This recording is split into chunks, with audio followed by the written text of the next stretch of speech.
Hi hello ನಮಸ್ಕಾರ, welcome to Boss TV Kannada. ನಾನು ಮುಂಚಿನ ಶ್ರೀನಿವಾಸ್. ಇವತ್ತಿನ ಬಾಸ್ ಟಿವಿ ಸ್ಪೆಷಲ್ ನಲ್ಲಿ ನಮ್ಮ ಜೊತೆ ಜಾಯ್ನ್ ಆಗ್ತಾ ಇದ್ದಾರೆ. ಕಮಲಿ ಸೀರಿಯಲ್ ಮೂಲಕ ಕನ್ನಡಿಗರ ಮನಸ್ಸನ್ನ ಗೆದ್ದು ಈಗ ಬ್ಯಾಕ್ ಟು ಬ್ಯಾಕ್ ಪರಭಾಷಾ ಸೀರಿಯಲ್ಸ್ ಅಲ್ಲಿ ಮಿಂಚ್ತಾ ಇರುವಂತಹ ನಿಮ್ಮೆಲ್ಲರ ಪ್ರೀತಿಯ ಅಮೂಲ್ಯ ಗೌಡ ಅವರು ಇವತ್ತಿನ ನಮ್ಮ ಬಾಸ್ ಟಿವಿ ಸ್ಪೆಷಲ್ ನಲ್ಲಿ ನಮ್ಮ ಜೊತೆ ಜಾಯ್ನ್ ಆಗ್ತಾ ಇದ್ದಾರೆ. ಬನ್ನಿ ಅವ್ರನ್ನ ಮಾತನಾಡಿಸ್ತಾ ಹೋಗೋಣ. ಅಮೂಲ್ಯ ಅವರೇ, ಮೊದಲನೇದಾಗಿ ನಮಸ್ತೆ, ಹೇಗಿದ್ದೀರಾ? ನಾನ್ ಚೆನ್ನಾಗಿದ್ದೀನಿ, ನೀವ್ ಹೇಗಿದ್ದೀರಾ? ನಾನು ಸೂಪರ್ ಆಗಿದ್ದೀನಿ. ಸುಮಾರು ದಿನ ಆದ ನಂತರ ಮತ್ತೆ ಸಿಕ್ಕಿದ್ದೀರಾ. ಹೌದು.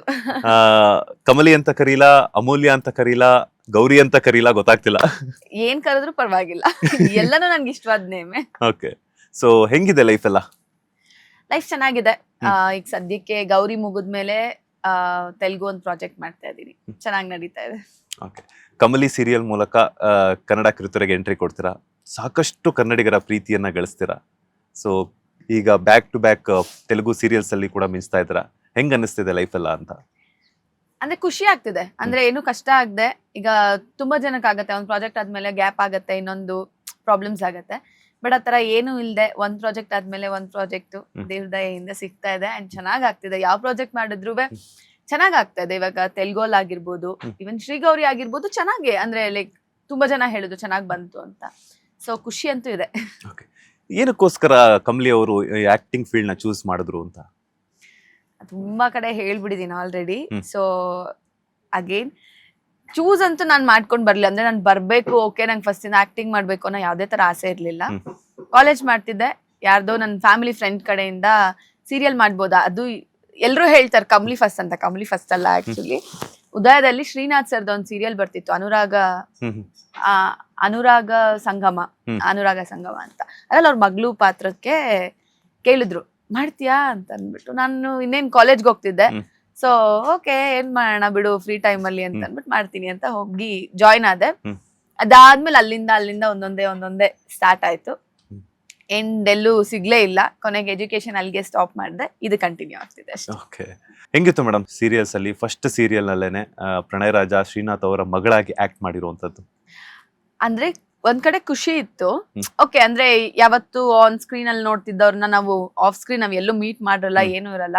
ಅಂಡ್ ನನ್ಗೆ ಯಾವ್ದೇ ತರ ಫಿಲ್ಮ್ ಬ್ಯಾಕ್ ಗ್ರೌಂಡ್ ಆಗಿರ್ಬೋದು ಯಾವ್ದು ಇರ್ಲಿಲ್ಲ ನನ್ನ ಫ್ಯಾಮಿಲಿಯಲ್ಲಿ. ಫಸ್ಟ್ ಟೈಮ್ ನೋಡಿದಾಗ ಫುಲ್ ಖುಷಿ ಆಗೋಯ್ತು, ಅಷ್ಟೇ ಭಯನೂ ಇತ್ತು. ಬಿಕಾಸ್ ಫಸ್ಟ್ ಸೀನ್ ನನ್ನ ಕ್ಯಾಮ್ರಾದಲ್ಲಿ ನಾನು ಆಕ್ಟ್ ಮಾಡಿರೋದಂದ್ರೆ ಶ್ರೀನಾಥ್ ಸರ್ ಜೊತೆನೆ. ಅಂದ್ರೆ ಫುಲ್ ಹೋಲ್ ಫ್ಯಾಮಿಲಿ ಇರತ್ತೆ. ಬಟ್ ಯಾರಕ್ ಸಿಗುತ್ತೆ ಆ ಅದೃಷ್ಟ? ಅಂದ್ರೆ ಫಸ್ಟ್ ಟೈಮ್ ಅಂತ ದೊಡ್ಡ ಆರ್ಟಿಸ್ಟ್ ಜೊತೆ ಅವ್ರ ಮಗಳು ಪಾತ್ರ ಮಾಡ್ಬೇಕು. ಅದು ಎಸ್ಪೆಷಲಿ ಅವ್ರಿಗೆ ಬಂದು ಅವ್ರು ಕುತ್ಕೊಂಡಿರ್ತಾರೆ, ಅವ್ರ ಸುತ್ತ ಎಲ್ಲ ಮಾತಾಡ್ಕೊಂಡು ಬಂದು ಅವ್ರ ತೊಡೆ ಮೇಲೆ ಕುತ್ಕೊಂಡು ಮಾತಾಡೋದು. ಈ ಒಂದ್ ಸೀನ್ ಕೊಟ್ಬಿಟ್ಟಿದ್ದಾರೆ ನನ್ಗೆ, ಒಂದ್ ಶಾರ್ಟ್, ಲೆಂತಿ ಶಾರ್ಟ್ ಕೊಟ್ಬಿಟ್ಟಿದ್ದಾರೆ. 1 ಟೇಕ್ ಆಯ್ತು, 2 ಟೇಕ್ ಆಯ್ತು, 3 ಟೇಕ್ ಆಯ್ತು. ನನಗೆ ಅಂದ್ರೆ ಆಬ್ವಿಯಸ್ಲಿ ಯಾರಿಗಾಗಿರ್ಬೋದು, ಇನ್ನ ಚಿಕ್ಕವಳು ಬೇರೆ. ಅವಾಗ ನಾನು ಫಸ್ಟ್ ಟೈಮ್ ಡೈಲಾಗ್ ತಗೋಬೇಕು, ಆಕ್ಷನ್ ಮಾಡ್ಬೇಕು. ಅಂಡ್ ಎಸ್ಪೆಷಲಿ ಅಲ್ಲಿ ಅವ್ರುಗಳೆಲ್ಲ ಇದಾರೆ. ಒಂದಾಯ್ತು, ಒಂದು 7-8 ಟೇಕ್ ಆಯ್ತು. ಮೇಲ್ಗಡೆಯಿಂದ ಬರೋದಿತ್ತು. ಒಂದ್ 9ನೇ ಟೇಕ್ ಡೈರೆಕ್ಟರ್ ಆಕ್ಷನ್ ಅಂತ ಅಂದ್ರು. ನಾನು ಬಂದೇ ಇಲ್ಲ. ಎಲ್ಲಿ ಅಂತಂದ್ರೆ ನಾನು ಅಲ್ಲಿ ನಿಂತ್ಕೊಂಡು ಅಳ್ತಾ ಇದ್ದೆ. ನನ್ ಕೈಲಿ ಆಗಲ್ಲ, ಬೇಡ ಇದು ಯಾಕೋ ನನ್ ಕೈಲಿ ಆಗ್ತಿಲ್ಲ ಅಂತ. ಆಮೇಲೆ ಪಾಪ ಶ್ರೀನಾಥ್ ಸರೇ ಕರ್ಸಿ, ಯಾಕ ಹಂಗ ಅನ್ಕೊಂತಿ, ಆಗತ್ತೆ, ನೀನ್ ತಲೆ ಕೆಡ್ಸ್ಕೊಂಡ್ಬೇಡ ಅಂತ.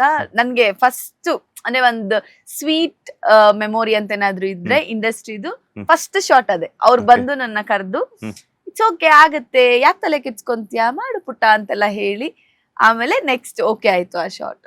ಓಕೆ, ಬಟ್ ಅಂತ ಒಬ್ಬ ನಟ ಬಂದು ನಿಮ್ ಕೈಲಿ ಆಗಲ್ಲ ಅಂತ ಹೇಳಿದ್ರು ಕೂಡ, ಬಿಕಾಸ್ ಯಾಕಂತಂದ್ರೆ ನಟನೆಗೆ ಹೊಸದಾಗಿ ಹೋಗಿರ್ತೀರಾ, ಅಂತ ನಟರ ಜೊತೆ ಸ್ಕ್ರೀನ್ ಶೇರ್ ಮಾಡ್ತಿರ್ಬೇಕಾದ್ರೇನೆ ನಾವೆಲ್ಲಿ ತಪ್ಪು ಮಾಡ್ತಿರ್ವೋ ಅನ್ನೋಂತ ಗೊಂದಲದಲ್ಲೇನೆ ನಾವು ಒಂದು ಮಿಸ್ ಮ್ಯಾಚ್ ಮಾಡ್ತಿರ್ತೀವಿ. ಬಿಕಾಸ್ ಡೈಲಾಗ್ ಹೇಳುವಂತದ್ದಾಗಿರ್ಬೋದು, ಆಕ್ಟಿಂಗ್ ಆಗಿರ್ಬೋದು, ಎಕ್ಸ್ಪ್ರೆಷನ್ಸ್ ಆಗಿರ್ಬೋದು, ಈ ತರ ಎಲ್ಲ. ಅಂತ ಟೈಮಲ್ಲಿ ಅವರೇ ಬಂದು ನಿಮ್ಗೆ ಪರವಾಗಿಲ್ಲ ಮಾಡು ಅಂತಂದಾಗ ಆ ಮೂಮೆಂಟ್ ಹೆಂಗಿತ್ತು ಅಂತ? ಅಂದ್ರೆ ಒಂದು ಅವಾಗ ಏನು ನಮ್ಗೆ ರಿಯಲೈಸೇಷನ್ ಇರಲ್ಲ, ಬಿಕಾಸ್ ಅಳ್ತಾ ಇರ್ತೀನಿ. ಅಂದ್ರೆ ನನ್ಗೆ ಜಸ್ಟ್ ನರ್ವಸ್ ಆಗ್ಬಿಟ್ಟಿದ್ದೆ ನಾನು. ಸೊ ಇನ್ನೇನು ಆ ಟೈಮಲ್ಲಿ ನನ್ಗೆ ಯೋಚನೆ ಬಂದಿಲ್ಲ. ಬಟ್ ಇವಾಗ ಕುತ್ಕೊಂಡು ಯೋಚನೆ ಮಾಡಿದಾಗ ಸೊ ಲಕ್ಕಿ ಅನ್ನೋ ತರ ಫೀಲ್ ಆಗುತ್ತೆ. ಬಿಕಾಸ್ ನೀವ್ ಹೇಳ್ದಂಗೆ ಅಂತ ದೊಡ್ಡ ಆರ್ಟಿಸ್ಟ್ ಯಾರಕ್ ಸಿಗುತ್ತೆ? ಅಂದ್ರೆ like first time screen share ಮಾಡ್ತೀವಿ ಅಂಡ್ ಅವ್ರು ಅಷ್ಟು ಮೋಟಿವೇಟ್ ಮಾಡ್ತಾರೆ.